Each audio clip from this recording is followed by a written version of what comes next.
ఏది అయినా ట్రై చెయ్యి ఆచి చికెన్ మసాలా. ఆచి చికెన్ మసాలా.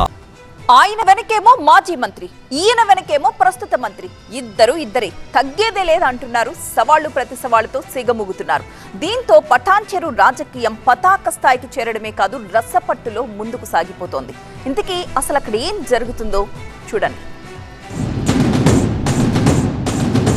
పటాన్చెరులో పొలిటికల్ పటాసులు.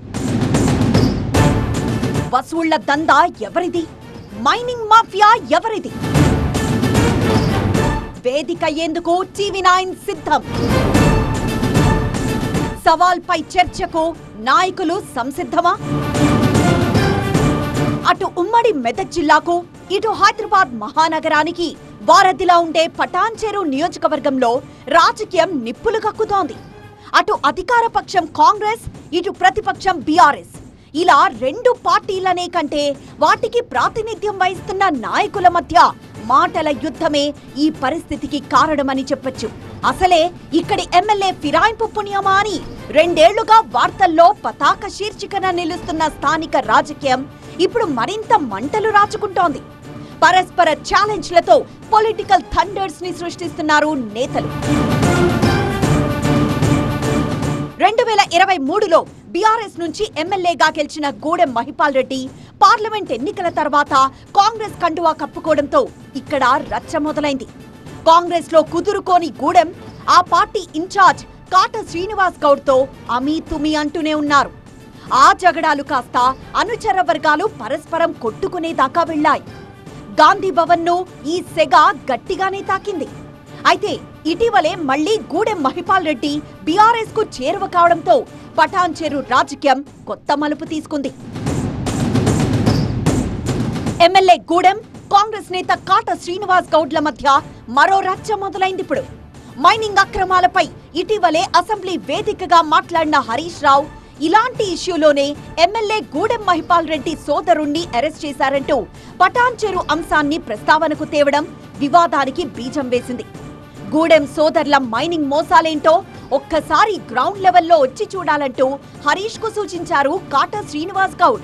ఈ రోజు వీళ్ళు ఏం చేయలేదనో, వీళ్ళకి కావాలని రాజకీయ కక్ష చేస్తున్నానో అని మీరు ఎత్తేసుకొస్తున్నారే. ఈ రోజు వీళ్ళు చేసింది ఇంత అంతా కాదు. ఈ రోజు 2023 మార్చి నాడే మీ ప్రభుత్వం ఉన్నప్పుడే, మీరు మంత్రిగారుగా, జిల్లా మంత్రిగా ఉన్నప్పుడే మరి ఈ మైనింగ్ లో అక్రమం జరిగింది, ఎంకరేజ్మెంట్ అయ్యిర్రు, పరిమితి మించి ఈరోజు ఈ తవ్వకాలు జరిగినాయి అని చెప్పి PCB వాళ్ళు ఆల్రెడీ క్లోజర్ లెటర్ ఇవ్వడం జరిగింది. మరి మార్చి 3వ నెల 2023 నాటి నుంచి మరి 6-7 నెలల సంది మరి మీ ప్రభుత్వమే ఉన్నప్పుడు మరి క్లోజర్ లెటర్ ఇచ్చినప్పటికీ కూడా ఎందుకు దాని మీద యాక్షన్ జరగలేదని అడుగుతా ఉన్నా. అలా మొదలైన ఎమ్మెల్యే మోసాలను కాటా వల్లవేస్తుంటే కాటా వసూళ్లను ప్రస్తావిస్తున్నారు గూడెం మహిపాల్ రెడ్డి. ఇష్టం వచ్చినట్లు మాట్లాడొద్దు, ఆధారాలుంటే బయట పెట్టాలని సవాల్ విసిరారు.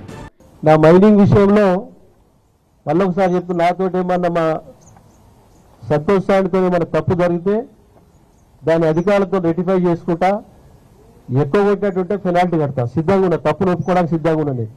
కానీ ఇష్టానుసారంగా మీరు చేసేటివన్నీ చిట్ట చాలా పెద్దగా ఉంది, మళ్ళీ అవసరంగా పెడతా బయట, మీరు చెప్పిన దానికే కౌంటర్ చేయడం జరుగుతుంది. మీరు చేసే హరాస్మెంట్లు TSI పాస్కు సంబంధించిన ల్యాండ్ల విషయంలో ఇంచుమించు 600-700 ఎకరాల ల్యాండ్ లావాదేవీలు నడుస్తూ ఉన్నాయి. దాని మీద ప్రత్యేకంగా టోటల్ ఆధారాలతో సహా ఏ గ్రామంలో ఎంత పోతా ఉన్నది, రైతులతో ఎటువంటి ఇబ్బందులు పెడతా ఉన్నారు, అవన్నీ ఆధారాలతో అన్ని సేకరించడం జరుగుతూ ఉన్నది. మీ ముందే పెడతాం, వదిలిపెట్టే క్వశ్చనే లేదనుకో చెప్తా ఉన్నా. ఎవరి వర్షన్ వారిదే, ఎవరి ఎమోషన్ వారిదే. అయితే పరస్పరం విమర్శలతో విరుచుకుపడుతున్నారు ఈ ఇద్దరు నాయకులు. రెండు వైపులా అగ్రనేతల్ని ఈ రచ్చలోకి లాగుతూ ఉండడం ఆసక్తి రేపుతోంది. హరీష్ పేరును తెర మీదకు తెస్తూ గూడెంను కాటా శ్రీనివాస్ టార్గెట్ చేస్తూ ఉంటే, మంత్రి దామోదర రాజనరసింహ పేరును ఉటంకిస్తున్నారు మహిపాల్ రెడ్డి. మంత్రి గారి కూతురు పేరిట కాంగ్రెస్ ఇన్ఛార్జ్ పై విమర్శలు గుప్పించారు. ఒకరు ల్యాండ్ కబ్జాలని, ఒకరు వసూళ్లని. ఒకరిపై ఒకరు ఈ ఇద్దరు నేతలు చేసుకుంటున్న విమర్శలు తారాస్థాయికి చేరిపోయాయి. దీంతో ఎమ్మెల్యే గూడెం వెనక హరీష్ రావు, కాంగ్రెస్ నేత కాటా వెనక మంత్రి దామోదర ఉన్నారనే గుసగుసలు రాజకీయంగా ఎక్కువైపోయాయి. ఎవరి వెనక ఎవరున్నారు, ఎవరు ఎవరికి సపోర్ట్ నిస్తున్నారు, ఇదంతా పక్కన పెడితే పటాన్ చెరులో ఎవరిది మైనింగ్ మాఫియా, ఎవరిది వసూళ్ల దందా అనే విషయాన్ని ప్రజల ముందు పెట్టడానికి TV9 రెడీగా ఉంది. తేదీ మీరు చెప్పినా సరే, మమ్మల్ని చెప్పమన్నా సరే, టైం మీరు డిసైడ్ చేసినా సరే, మమ్మల్ని ఫైనల్ చేయమన్నా సరే, ఈ సవాళ్లపై చర్చించేందుకు నేతలు సిద్ధమైతే TV9 సర్వదా సంసిద్ధం. ఇక తేల్చుకోవాల్సింది గూడెం మహిపాల్ రెడ్డి, కాటా శ్రీనివాస్ గౌడ్లే.